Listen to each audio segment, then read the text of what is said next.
Comes up to $2 million per dead Iraqi. You know, for half that, we could have just gone in there and just made a lot of friends.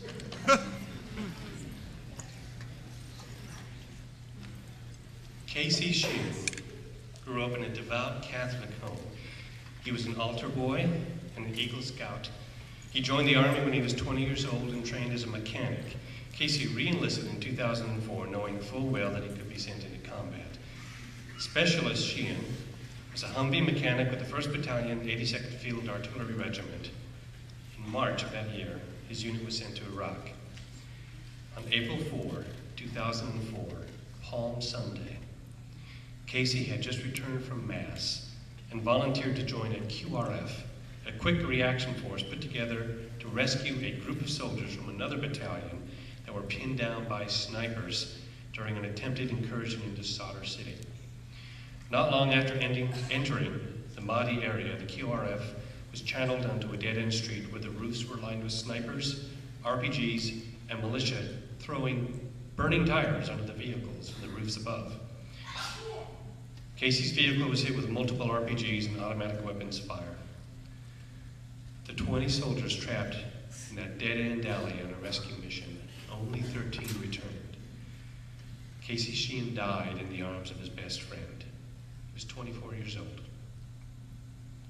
In June of 2004, Casey Sheehan's mother, Cindy Sheehan, along with other military families whose children had recently been killed, met with President George Bush. It was, by all accounts, a strange meeting.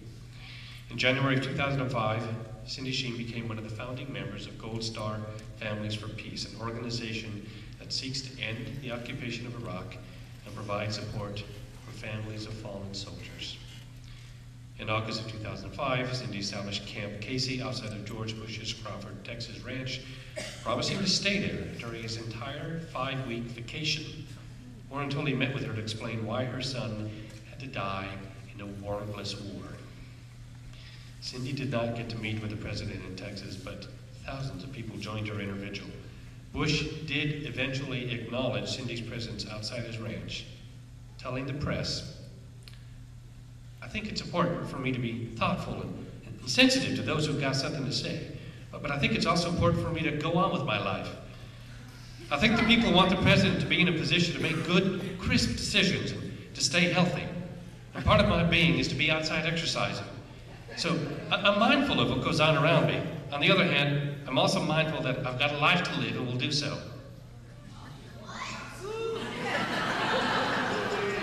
George Bush said all that, then rode off on his bicycle. Sadly, his vacation was eventually interrupted by another powerful woman named Katrina, who was busy destroying New Orleans while the president was riding his bike and making good, crisp decisions. Cindy Sheehan wrote this: "The challenge of the peace movement is to convince each and every last American that he or she has a very intimate and personal stake in what we are allowing our government to do in Iraq and the world. We are not just outsourcing our torture to other countries or paying private mercenary contractors to do it. By sitting on our duffs and allowing the torturing to continue, we are the torturers. We are the subhuman beings who put the black mask on our victims, waterboard them, or do other inhumane and despicable acts on fellow human beings." Fighting for peace has become Cindy Sheehan's full-time occupation.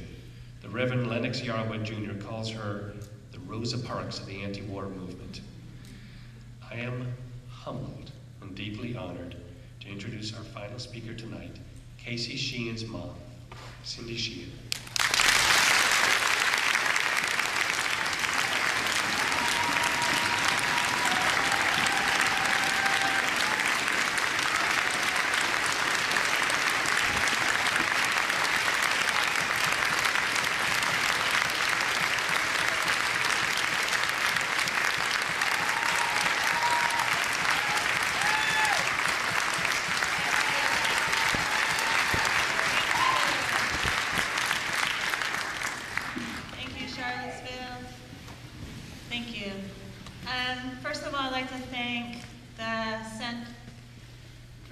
Charlottesville Center for Peace and Justice for inviting me here, and it really wouldn't have happened if it wasn't for David Swanson, who has been nagging the crap out of me for months.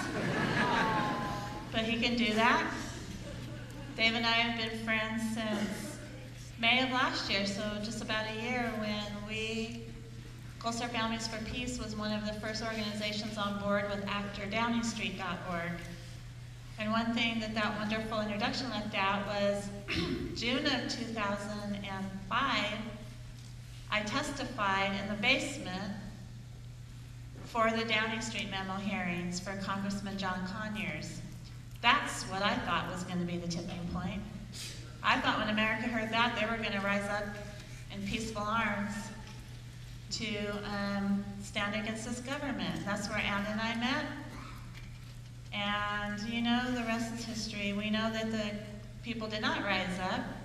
They didn't really care that George Bush lied and that, thousands and thousands of people were dead. Little did I know, in just less than 2 months, really, on August 6, 2005, that would be the tipping point, when we went to Crawford, Texas to confront the president. I said that day, this is the beginning of the end of the occupation of Iraq. And I believe I was right, because look at what's happened since then. And David, although he hates me to tell him this, is my hero. He's one of my heroes. He is the glue that holds the peace movement together. If it wasn't for David, I don't know where we would be right now. I told David, we need a petition saying, don't attack Iran. I think within 20 minutes we had it online. We had a website and we had a petition. And he says, oh, I'm not a hero, I'm not a hero. And I said, you can't tell me who's my hero. And you're one of my heroes, and another one of my heroes is Ann Wright. And I just hope when I grow up I'm going to be just like her. But I don't really think she has to grow up first, too. So I'm not saying that we're immature or childish, but we're childlike. And we have a lot of fun. And Ann is an amazing woman. I learn more and more about her every day. Today I just learned she had a commercial pilot's license. And it's just like, traveling with a barrel full of monkeys with Ann. And I learn something new every day. And it's really nice to have a woman friend who loves beer as much as I do.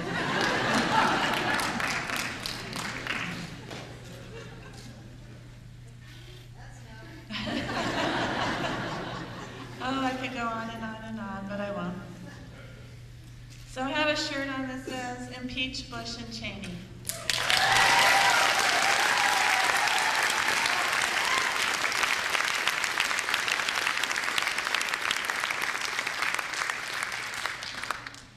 I don't know why everybody says that's impossible.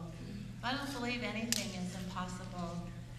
And I believe that we have to call, what Ann calls our cowardly and spineless Congress people to do the job that they were elected to do. They were elected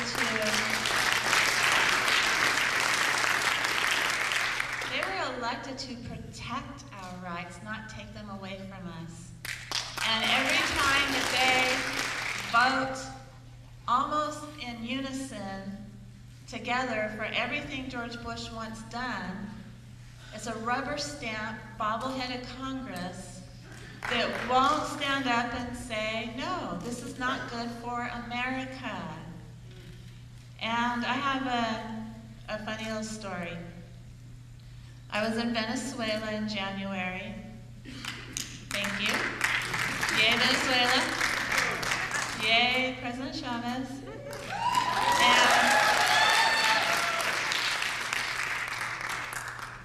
And I was speaking at a huge rally. I couldn't even see the end of it. There were probably like 300,000 people. We had a march that was miles long. It lasted for a long time. Finally got to the rallying point, and I was one of the last speakers. And I was giving a rousing speech to all these people, very enthusiastic people from Latin America. Viva, viva, all the time. And I got to the end of my speech, and when I go around the world, I'm almost embarrassed to be an American. Because they said, if you re-elect George Bush, we're not going to have any good feelings for you anymore. You know, we can understand making one mistake, but every 4 years you Americans have a chance to correct it. And if you don't correct that mistake, we're not cutting you any more slack. So I go all over the country and all over the world just kind of embarrassed to be American. And this time I was saying, you can rest assured that there are people in America who are working really hard to end this war. We're working really hard to have George Bush impeached. And so my translator said that. He translated it into Spanish, and people were yelling, yay, you know, they're screaming. And my next step is, and that's not enough.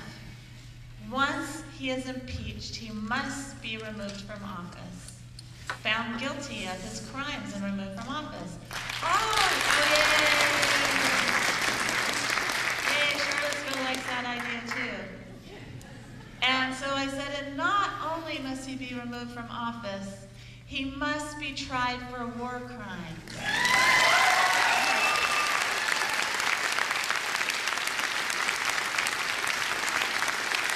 my translated what I said, and the crowd went insane. They're, Viva Cindy! Viva Cindy! And I was like, wow, I kicked ass! Yes! And so I didn't know until I left Venezuela about 5 or 6 days later, and I was already in customs in the United States, that some lady ran up to me. She said, Cindy, I'm bilingual. I said, well, congratulations. And she said, no, you don't understand. I was at the rally, the very first rally at the World Social Forum. And I said, okay. And she said, well, let me tell you a funny little story. And I went, okay. She said, when you said impeach, your translator said impeach. When you said found guilty and removed from office, your translator said found guilty and removed from office. And when you said tried for war crimes, your translator said executed.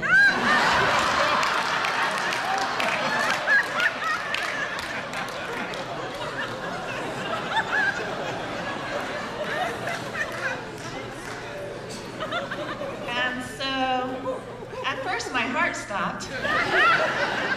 Because I could just see, me trying to get through customs after advocating for the execution of the president.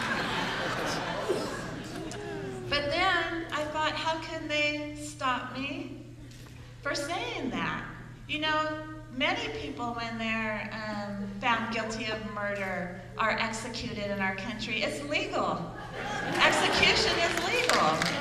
Now, I'm not advocating for the execution of the president because I don't believe in the death penalty. I am a pacifist. And now, whenever I go to another country, I have a little disclaimer. I always say, no matter what you hear, if you hear me advocating any kind of violence or death, it's a mistranslation.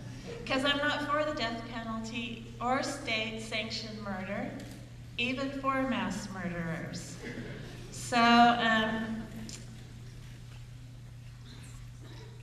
but George Bush is responsible for killing my son. My introduction said that he was killed by insurgents in the Mahdi army that were loyal to Muqtada al-Sadr.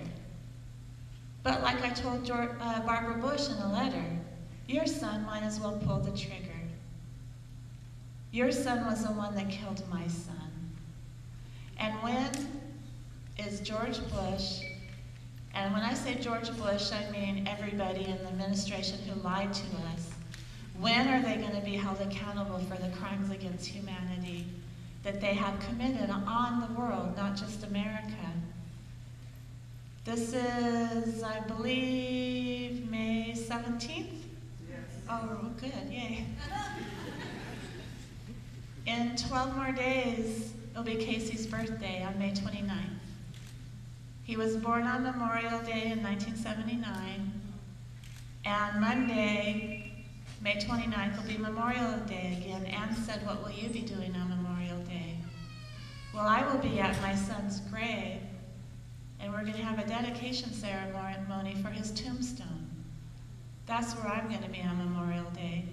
And Memorial Day will never be a day of barbecuing and getting together with people just having a 3-day weekend for me ever again. Memorial Day will be the day that I grieve my son's death and also grieve his birth. You know, the death day is a very sad day. When we have just passed Casey's second death day. But you're supposed to be sad on that day. On their birthdays, it's supposed to be a happy time. We always had his birthday on Memorial Day. We would have people over for barbecue, swimming. We lived in California, it was always nice. You know, this is May, it's supposed to be nice, and I've been freezing all over the country. But we would just get together and celebrate the day that my oldest child was born, was brought into this world. On Memorial Day, I'll be mourning. I'll be crying at my son's grave. Not that I don't cry every day for Casey, but some days are just harder. I just passed Mother's Day. That's never going to be a celebration for me. That will always be a day of mourning to me, even though I have 3 other children. But I'm a mother of 4, I'm not a mother of 3. I gave birth to 4 children. I should never have had to bury one of them.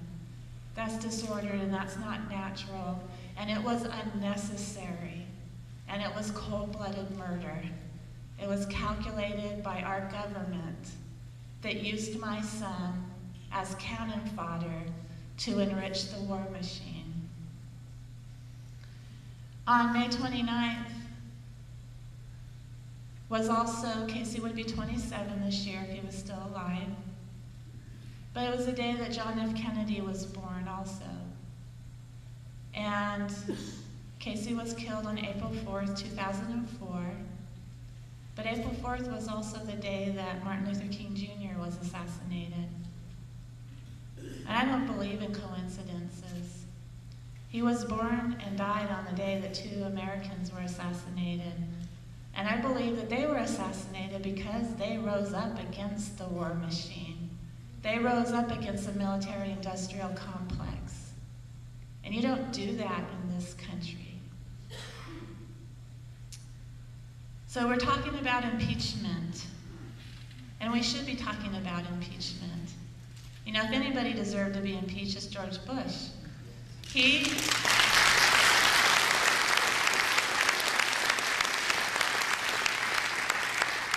not only has Anne outlined every treaty that he's ever broken, but by breaking treaties, he's breaking our own Constitution that says the treaties are the highest law of our land. You know, it's Article something. You know, I quote the Constitution like Catholics quote the Bible. It says somewhere in the Bible. Well, I know it says somewhere in the Constitution that treaties are the highest law of our land. And for him to break the treaties with the UN, with the Geneva Conventions, he also broke our Constitution. But he doesn't care. He says it's an old scrap of paper. Well, you know what? The 10 Commandments were a lot older than the Constitution. And he breaks those every time he opens his mouth, too. But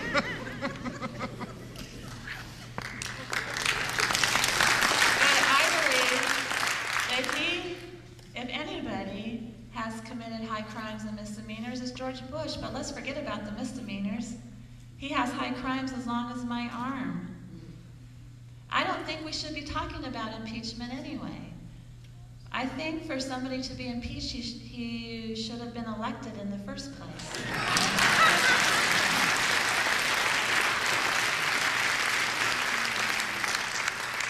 George Bush was never elected. And that's what I tell people in other countries. They say, well, you know, you made that mistake the first time. I said, no, we didn't. We elected Al Gore. And people always ask me, who do you like for 2008? I say, well, so far I like Al Gore. And they say, well, do you think he can be elected? I say, why not? He was elected one time. Why can't he be elected again? And he's only gotten stronger. So I say, no, George Bush was not elected in 2000. He was appointed. He was appointed by the Supreme Court.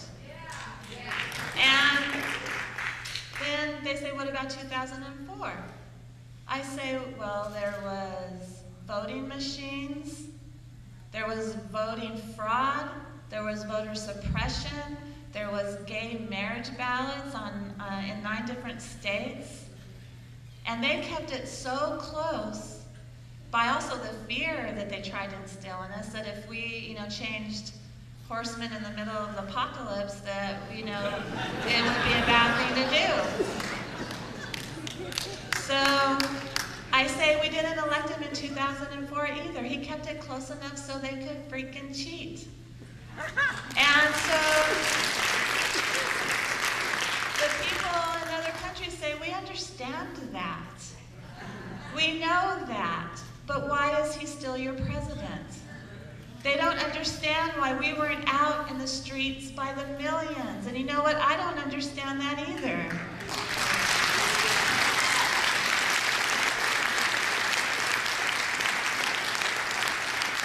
The very next day, I was out in front of the federal building in Sacramento, California, in the pouring down rain, protesting another stolen election. And the day after that, I wrote him an open letter, and I said, you think you got away with something, but you didn't get away with anything, because I'm going to work till my dying breath to make sure you're impeached for what you've done to my family and for the country.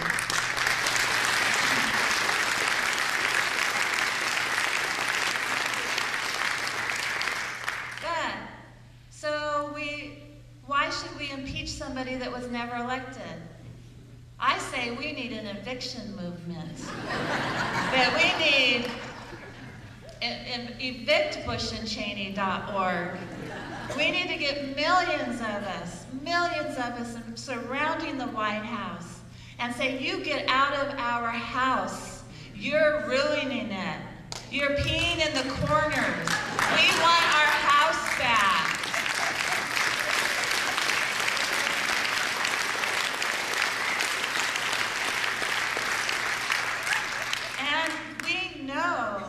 That millions of Americans are with us, but where are they? We don't see them. If all those people surrounded the White House, I think they'd have to listen to us. And we're not going to give them any notice. They don't get a 5-day, 43-day. We're saying, you get out of our house now. And we'll go in and we'll pile their crap on the lawn. We'll sell some of it. We'll start to reduce the deficit. Okay, David, you got a job. Evictbushandcheney.org. And we have 42,000 signatures on our Don'tAttackIran.org petition. Why don't we have 42 million signatures on that petition? What is the matter with our Congress? I talked to one of our congressmen, Major Owens, and who I had promoted to a colonel. But he voted for the Iran Freedom Support Act. And I said, why did you do that? He said, because I don't like the evil regime of Iran. I said, what about our evil regime? Why are you giving them more power? You're demoted to a private. You can't give this man any more power. He doesn't care if the Congress gives it to him, he just takes it. He is busy concentrating all powers. Congress is illegitimate. Congress has no power anymore. George Bush has taken all the power, mostly by his signing statements. Oh, I'll sign this bill, but I'm going to make a little statement that says I don't have to obey this law that I'm signing. So, we're going to have a question and answer period after this. And I always get a question, and it's worded the exact same way every time. And I really think that it's somebody posing being a supporter, but it's being paid by Free Republic, a free bird, to come in and ask me this question. And so I'm going to take away your pay because I'm going to ask the question and answer it right now so you don't have to. So you can go back and tell your handlers that you asked me the question. I don't care if you get the money or not. So, this is a question. So, Cindy, yeah, we all know the war was wrong. We know George Bush lied to us. We know that our troops never should have been there. But now that they're there, don't you think they should stay? This is a question. Don't you think it's despicable to want to abandon the people of Iraq? I tell you, I get this every single time there's a Q&A. So I'm going to answer it now to save time. You don't care about the people of Iraq, and our government does not care about the people of Iraq. They have killed tens of thousands of innocent Iraqis, they say, to get rid of one man. I want to ask you, Mr. Freeper, why didn't Donald Rumsfeld take Saddam Hussein out when he was shaking his hand back in 1984? And I also want to ask you a question, Mr. Freeper. It's always a mister. It's never a miss or a missus. I will have to live the rest of my life wondering if my son was killed by a weapon given to Saddam by the United States of America. And who gave him those weapons? George Bush Sr. Donald Rumsfeld, when Saddam was our friend. Saddam was our friend in the war against Iran, but you know what? We were supplying both sides of that war with weapons. We don't care who we sell our weapons to or who they kill. And another thing, to think that the United States of America and coalition forces have to keep our troops in there to help Iraq solve the problems we cause is arrogant and racist. To think that they need us there. And people always ask me, well, how would you fight a war on terror? And I always say, not with a war of terror. And that's what George Bush is waging. He's waging a war of terror on the world. And why are you asking me about Iraq? Why don't you ask the Iraqi people what they want? It's their country. And they're being governed by a puppet government put in place by the United States of America. And if any of their leaders say anything that their strings weren't pulled by America, they're removed. So how can people say that this government cares anything about the Iraqi people? The peace movement cares about the Iraqi people. And you know what? The peace movement has been right all along about Iraq. We were the ones that were right. But you know what? It doesn't feel good being right. I wish we were wrong. But we weren't. We were right. Well, so that's the answer to your question. No, we don't abandon the people of Iraq. We give them all the money they need for reparations, quit voting more money for killing. We have to hold our Congress accountable for giving George Bush more money to wage his war of terror. And we have to say, stop funding it, stop giving this maniac more money to kill more people.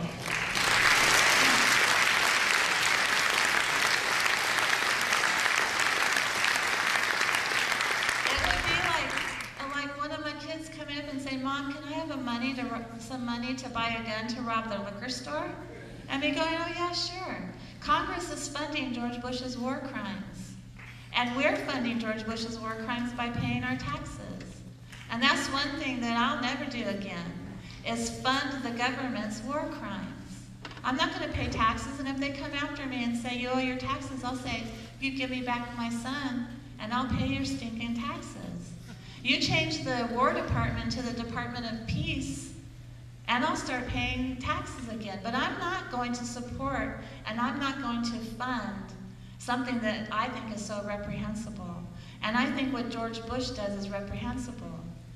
None of that money trickles down to our soldiers. None of the money trickles down to our communities. They want to build a country where the only recourse our children have is to join the military. And I think that anybody who wants to go to college in this country should be able to go for free. I don't think they should make it. prohibitive cost that our children have to join the military. I think that our money needs to stay in our communities and not given to our government to commit more crimes. People always tell me, Cindy, this is not another Vietnam, and like Ann said, this is worse than Vietnam.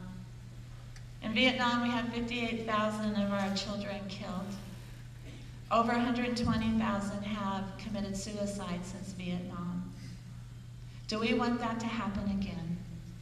Because, like Ann said, with the 14 permanent bases and an embassy the size of 17 football fields, it has its own power source and its own clean water, where the people of Iraq don't have power and clean water yet. They are planning on never bringing our kids home. They're planning on never leaving Iraq. They're planning on using Iraq as a base to spread corporate colonialism around the Middle East.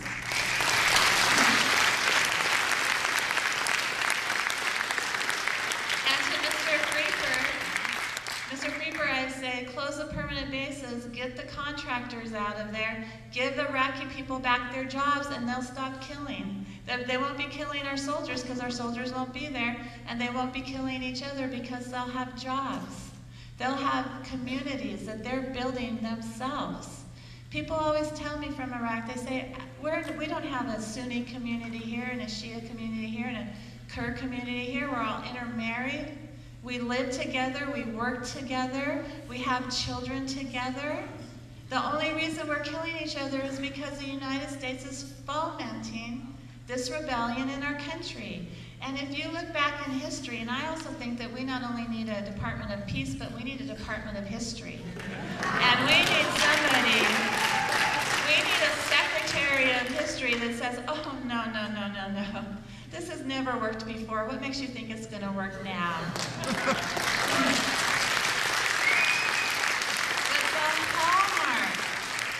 the hallmark of an occupation is chaos and confusion.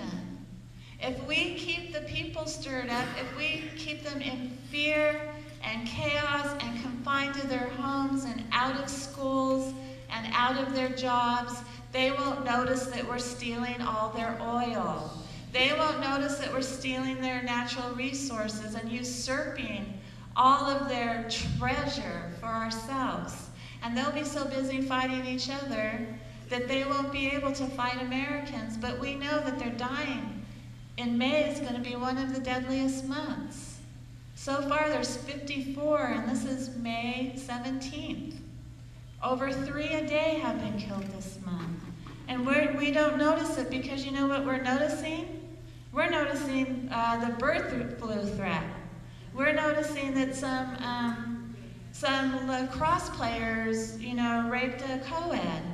That's what we're noticing, and they're not showing us that our soldiers are being killed at an unprecedented clip in Iraq right now. What can we do as a peace movement? Well, I already said that we shouldn't fund the crimes against humanity, but that's a moral choice that everybody has to make. And a lot of you don't have the same excuse that I have, that you killed my son for lies. You killed my son to line the pockets of the war machine. You killed my son so the CEO of Exxon could retire with a $400 million package. You killed my son so I could pay $3.59 for gas. No, I'm not paying your taxes anymore. And if I live to be 100, I won't owe you a penny ever again. But we do. We can stop paying our telephone tax. I'm sure a lot of you already do that. The telephone tax that goes to the war crimes and crimes against humanity that our government commits. But what else can we do as a peace movement? On July 4th this year, a core group of us are going to start what we're calling Troops Home Fast. And some of us are going on a water-only fast, and some of us are going on a liquids-only fast. And we're going to fast until the troops come home. And we're going to call people in America to join us, like in 24-hour intervals. That we're going to ask them to join us in rallies to promote the fast. And that's going to be announced here in Washington, D.C. on July 4th. That's going to be our Independence Day from extra weight, our Independence Day from extra calories. And we're going to do this until our troops are home from Iraq. We'll be joined by Dick Gregory, who is a famous faster from the Vietnam War. He did it for 2.5 years till the troops came home in Vietnam. He still looks really healthy, so I'm hoping that we're going to survive this. And what else can we do? We can support war resistors. I was just in Canada, and a lot of our young people are seeking asylum there because they don't want to commit murder in Iraq. They're saying, I could go to jail for murdering somebody, but I can also go to jail for not wanting to murder somebody. That doesn't seem right. And this war, we've already proven, is illegal and it's immoral. And like Ann Wright said, our kids do not have to obey unlawful orders. And I don't think their choice should have to be to go over and kill innocent people or go to prison. I think that if they don't want to participate in their organization's mission statement, they shouldn't have to. One of the things that these freepers also say to me is that Cindy Casey volunteered. This is an all-volunteer army. Well, if we believe that, that's not even true. But if we believe that, if they volunteer, then they should be able to unvolunteer without going to prison. Does that make sense? Casey volunteered, had the best intentions when he volunteered. But George Bush, the chicken hawk, who went AWOL from the Alabama Air National Guard, and Dick Cheney, who got 5 deferments, and all the rest of the chicken hawks in Congress, are misusing our children. I don't give them or blame them for getting out of the Vietnam War. I think everybody should have gotten out of the Vietnam War. But some people didn't have the means like George and Dick did to get out of the Vietnam War. But when they grow up and they lead our country into another bullshit war, that's what I have a problem with.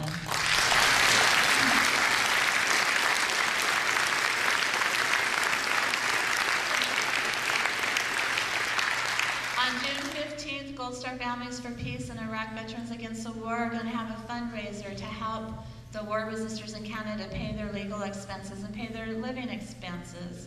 And then on the 16th, we're going to walk across the Peace Bridge in Buffalo, New York, and we're going to deliver the money to the war resistors.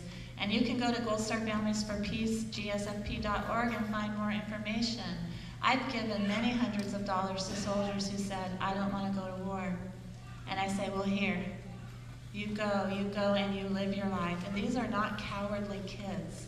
These are kids of high moral standards who have searched their souls and decided that the organization that they volunteered for does not fit them anymore.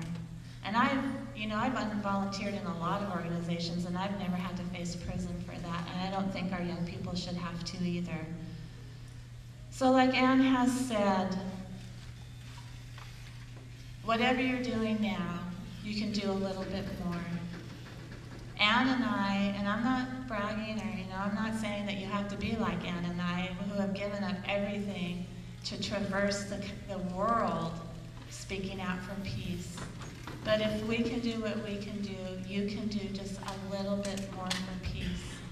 People always say, do you think you're going to win, Cindy? I say, we're winning every day. We've made huge strides since August, and every day we're prevailing against George Bush. He will be held accountable, and we can't say it's impossible. We have to go to our congresspeople and expect it. Don't go there and ask them, pretty please, will you look into this for us? No, you go, you work for us. You will do what we say because we employ you. And if you don't do what we say, we're going to fire you. And it's coming up pretty soon that you're going to be fired, and we'll replace you with someone who will do what we say. Because we here in America, we the people are the ones that have the power. There's only 535 of them, and who knows how many in the administration. I don't even want to count, because they're all useless. It's wasting my time even counting them. But we're the ones with the power, and when are we going to get surround the White House with millions of us saying, get out of our house. Thank you.